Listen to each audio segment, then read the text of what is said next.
just cool to have a piece of meat there to grab. Yeah. You know? Uh-oh. Hey.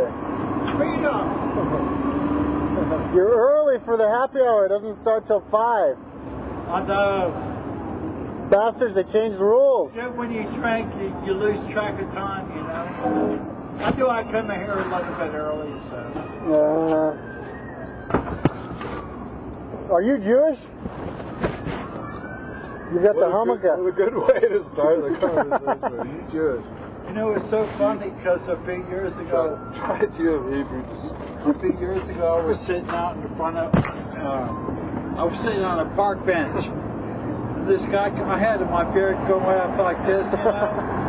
He was a Jew.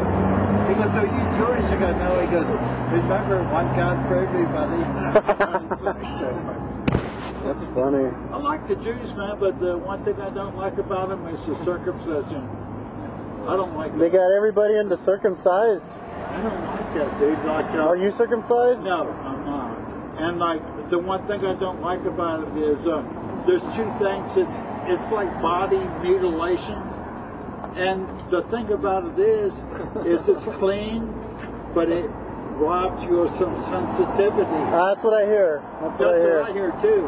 I told this Jew that the other day in his fancy restaurant I was in, and like he goes, "Well, I don't know about that, but I know about it because I've read, dude. I know a little bit about a couple of things, and like, what I say is I know it's true. So you know, my friend, when you're young, you lose a bit of sensitivity. It might be a blessing, but when you get older, it's not as good, you know. So I don't know though, man. You got 80-year-old guys just as horny as an 18-year-old guy. Man. But not as many, dude. Like when you're 8 years old, like a lot of 80-year-old guys, they have a hard time getting an erection, and when they do get one, they have a hard time keeping it. Yeah, you're right. And so, you know, I mean, like, I hope I can still get it up when I'm 80 or 90, you know, if I live that long, but the sensitivity, What do you call the hat again? Hamaka. Hamaka? That's not a hamaka though. I was No, this isn't, you know. It's got to look more like a cap here, like an Arab thing. Do you know why hamakas exist? Do you know why? No, I don't. It's because they block out the high-frequency electromagnetic radiation from the sun to the pituitary gland, and you can meditate within yourself more. Dude, that's a stretch. But that's the stated reason for him. That's the one reason. One reason. My friend, I don't think so. Well, symbolically. No? You know, my friend, the thing I like the most about the Jews is why I adhere to their culture and support them is because after Rome fell and the Jews were dispersed, the diaspora, and they went all over the world, and for a couple thousand years, they did what they could wherever they were, and so after World War II and Hitler and all that bullshit, they go, well, let's give them a homeland. The British were actually control of Palestine. They go, okay, fuck it, let's make the land of Israel. And so the unfortunate thing is when they put all the Jews there were already people living there at the time.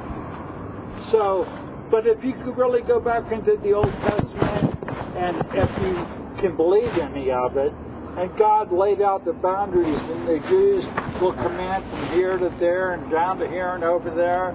So, well, you know, in my opinion, that's not what happened wrong. What happened wrong, because the Palestinians were just nomads. They were they needed somebody to go in there and show them what's going on.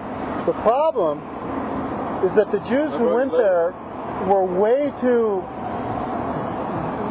much zealous and racist, and they didn't want to share any of the sugar with the people, and the Jews? Yeah, they didn't share any of the money with them. Right. I didn't know about that. I didn't know about that, my friend. Yeah, they just go in, they settle, and they push them out, and they don't treat them with any respect. If they had given them an opportunity, they would have happily gone into Israel and been a Jew. I'm not been a Jew, but been an Israeli. That I'm not familiar with, so. Oh yeah, those Jews who live there, the ones who invade, who are still invading, by the way, they keep expanding into Palestine. Those ones are the ones who will kind of look like you. But they think they're better than the Palestinians, and I mean they are. They're more educated, they're more intelligent, but they're not better, you know. And that's where they're idiots. That's an interesting observation you have.